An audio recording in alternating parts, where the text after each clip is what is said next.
Good morning, good afternoon, good evening, whatever time of day you are tuning in. Thank you so much for being here for day 13 of the 365-day Bible in a Year She Reads Truth plan.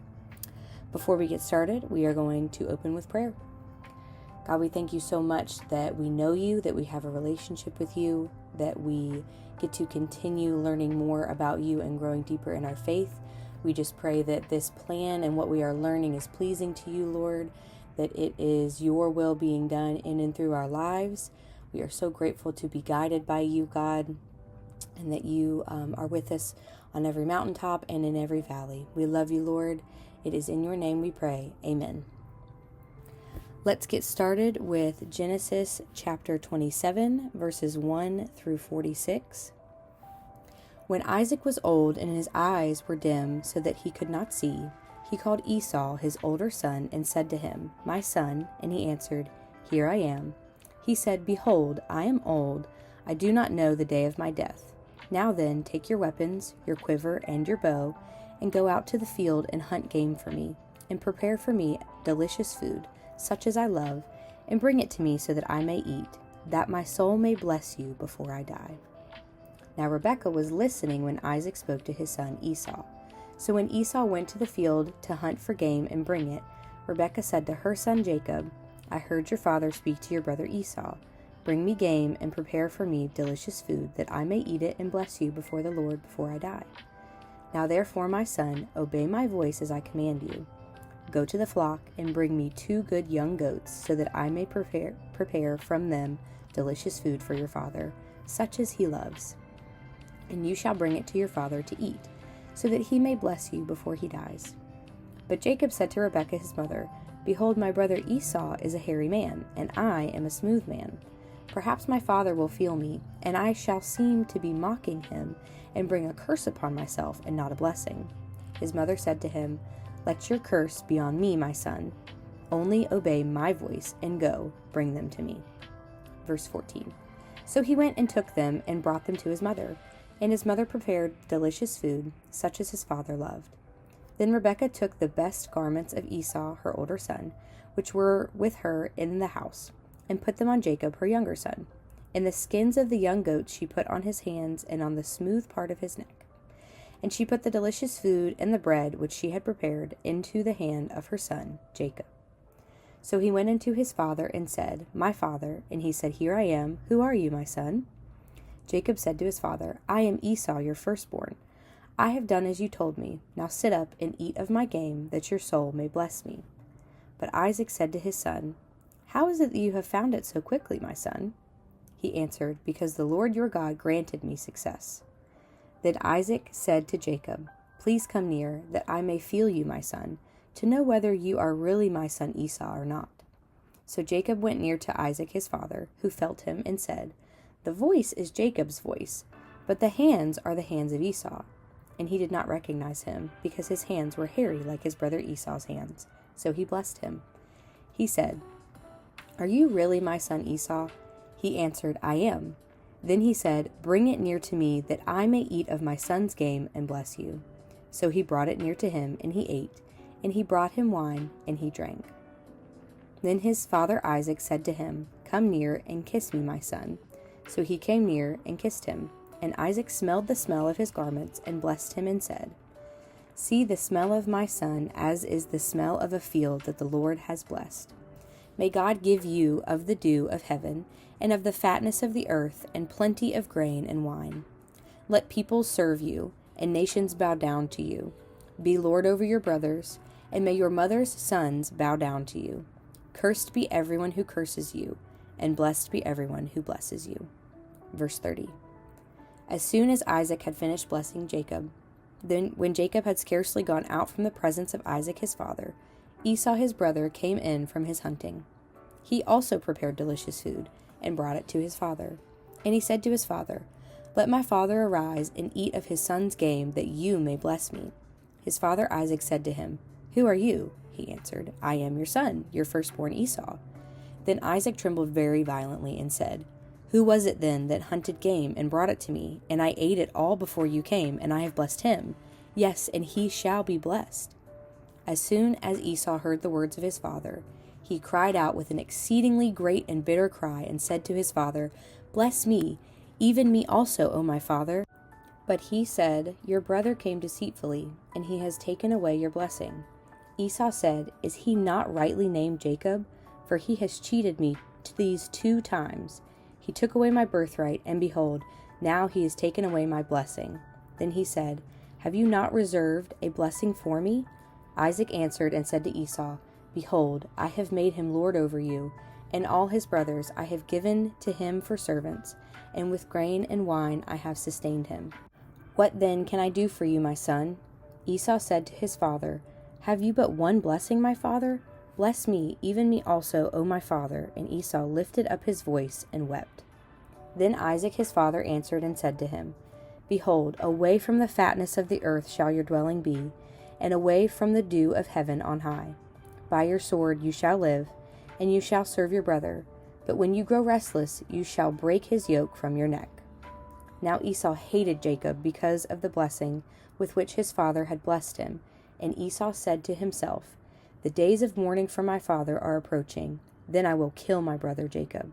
But the words of Esau, her older son, were told to Rebekah. So she sent and called Jacob her younger son, and said to him, "Behold, your brother Esau comforts himself about you by planning to kill you. Now therefore, my son, obey my voice. Arise, flee to Laban my brother in Haran, and stay with him a while, until your brother's fury turns away, until your brother's anger turns away from you, and he forgets what you have done to him. Then I will send and bring you from there. Why should I be bereft of you both in one day?" Then Rebekah said to Isaac, "I loathe my life because of the Hittite women. If Jacob marries one of the Hittite women like these, one of the women of the land, what good will my life be to me?" Genesis chapter 28, verses 1 through 22. Then Isaac called Jacob and blessed him and directed him, "You must not take a wife from the Canaanite women. Arise, go to Padan Aram, to the house of Bethuel your mother's father, and take as your wife from there one of the daughters of Laban your mother's brother. God Almighty bless you, and make you fruitful and multiply you, that you may become a company of peoples. May he give the blessing of Abraham to you and to your offspring with you, that you may take possession of the land of your sojournings that God gave to Abraham." Thus Isaac sent Jacob away, and he went to Padan Aram to Laban, the son of Bethuel the Aramean, the brother of Rebekah, Jacob's and Esau's mother. Now Esau saw that Isaac had blessed Jacob, and sent him away to Padan Aram to take a wife from there, and that as he blessed him, he directed him, "You must not take a wife from the Canaanite women," and that Jacob had obeyed his father and his mother and gone to Padan Aram. So when Esau saw that the Canaanite women did not please Isaac his father, Esau went to Ishmael and took as his wife, besides the wives he had, Mahalath, the daughter of Ishmael, Abraham's son, the sister of Nebaioth. Jacob left Beersheba and went toward Haran, and he came to a certain place and stayed there that night, because the sun had set. Taking one of the stones of the place, he put it under his head and lay down in that place to sleep. And he dreamed, and behold, there was a ladder set up on the earth, and the top of it reached to heaven. And behold, the angels of God were ascending and descending on it. And behold, the Lord stood above it and said, "I am the Lord, the God of Abraham your father, and the God of Isaac. The land on which you lie I will give to you and to your offspring. Your offspring shall be like the dust of the earth, and you shall spread abroad to the west and to the east and to the north and to the south. And in you and your offspring shall all the families of the earth be blessed. Behold, I am with you, and will keep you wherever you go, and will bring you back to this land, for I will not leave you until I have done what I have promised you." Then Jacob awoke from his sleep and said, "Surely the Lord is in this place, and I did not know it." And he was afraid and said, "How awesome is this place! This is none other than the house of God, and this is the gate of heaven." Verse 18. So early in the morning, Jacob took the stone that he had put under his head, and set it up for a pillar, and poured oil on the top of it. He called the name of that place Bethel, but the name of the city was Luz at the first. Then Jacob made a vow, saying, If God will be with me, and will keep me in this way that I go, and will give me bread to eat and clothing to wear, so that I come again to my father's house in peace, then the Lord shall be my God, and this stone which I have set up for a pillar shall be God's house. And of all that you give me, I will give a full tenth to you. John chapter 11, verses 1 through 57. Now a certain man was ill, Lazarus of Bethany, the village of Mary and her sister Martha. It was Mary who anointed the Lord with ointment and wiped his feet with her hair, whose brother Lazarus was ill. So the sisters sent to him, saying, Lord, he whom you love is ill. But when Jesus heard it, he said, This illness does not lead to death. It is for the glory of God, so that the Son of God may be glorified through it. Now Jesus loved Martha and her sister and Lazarus. So when he heard that Lazarus was ill, he stayed 2 days longer in the place where he was. Then after this he said to the disciples, Let us go to Judea again. The disciples said to him, Rabbi, the Jews were just now seeking to stone you, and are you going there again? Jesus answered, Are there not 12 hours in the day? If anyone walks in the day, he does not stumble, because he sees the light of this world. But if anyone walks in the night, he stumbles, because the light is not in him. After saying these things, he said to them, Our friend Lazarus has fallen asleep, but I go to awaken him. The disciples said to him, Lord, if he has fallen asleep, he will recover. Now Jesus had spoken of his death, but they thought that he meant taking rest in sleep. Then Jesus told them plainly, Lazarus has died, and for your sake I am glad that I was not there, so that you may believe. But let us go to him. So Thomas, called the twin, said to his fellow disciples, Let us also go, that we may die with him. Now when Jesus came, he found that Lazarus had already been in the tomb 4 days. Bethany was near Jerusalem, about 2 miles off, and many of the Jews had come to Martha and Mary to console them concerning their brother. So when Martha heard that Jesus was coming, she went and met him. But Mary remained seated in the house.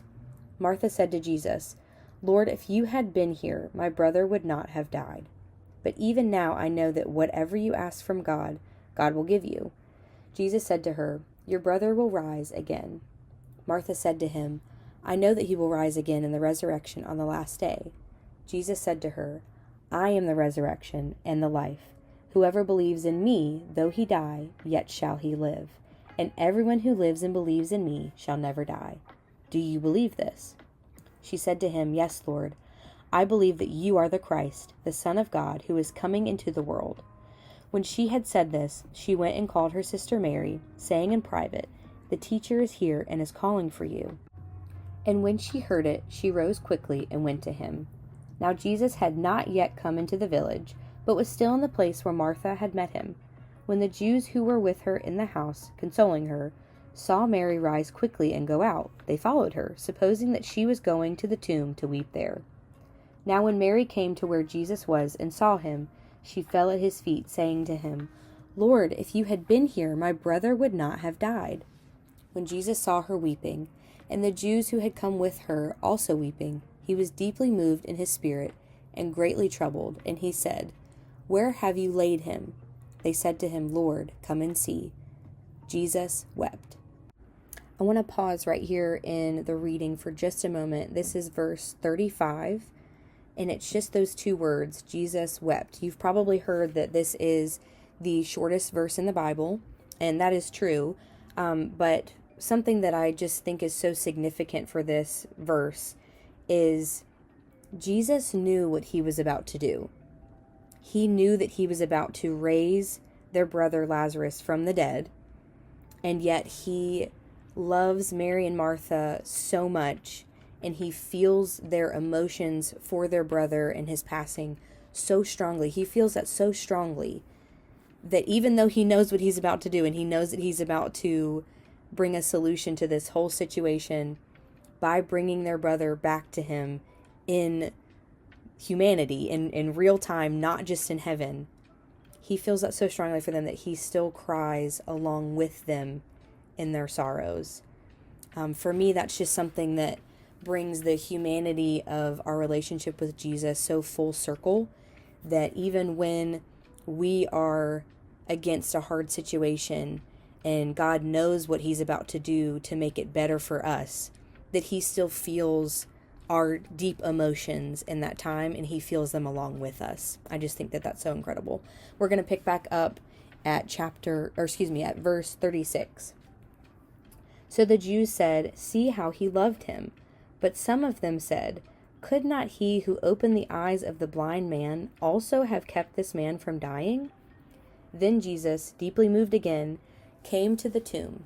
It was a cave, and a stone lay against it. Jesus said, "Take away the stone."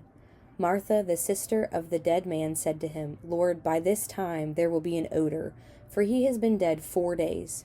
Jesus said to her, "Did I not tell you that if you believed, you would see the glory of God?" So they took away the stone, and Jesus lifted up his eyes and said, "Father, I thank you that you have heard me. I knew that you always hear me. But I said this on account of the people standing around, that they may believe that you sent me." When he had said these things, he cried out with a loud voice, "Lazarus, come out!" The man who had died came out, his hands and feet bound with linen strips, and his face wrapped with a cloth. Jesus said to them, "Unbind him and let him go."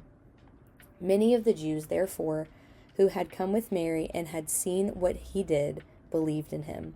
But some of them went to the Pharisees and told them what Jesus had done. So the chief priests and the Pharisees gathered the council and said, "What are we to do? For this man performs many signs. If we let him go on like this, everyone will believe in him, and the Romans will come and take away both our place and our nation."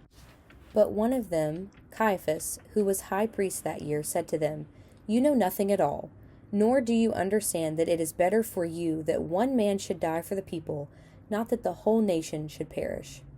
He did not say this of his own accord, but being high priest that year, he prophesied that Jesus would die for the nation, and not for the nation only, but also to gather into one the children of God who are scattered abroad. So from that day on, they made plans to put him to death. Verse 54. Jesus therefore no longer walked openly among the Jews, but went from there to the region near the wilderness, to a town called Ephraim, and there he stayed with the disciples. Now the Passover of the Jews was at hand, and many went up from the country to Jerusalem before the Passover to purify themselves. They were looking for Jesus, and saying to one another as they stood in the temple, "What do you think? That he will not come to the feast at all?" Now the chief priests and the Pharisees had given orders that if anyone knew where he was, he should let them know, so that they might arrest him. Thank you so much for joining us today for day 13 in the She Reads Truth 365-day Bible in a Year plan. If you are so inclined to continue this study, that would be amazing. We would love to have you. We will continue back tomorrow in Genesis chapters 29 through 30 and John chapter 12.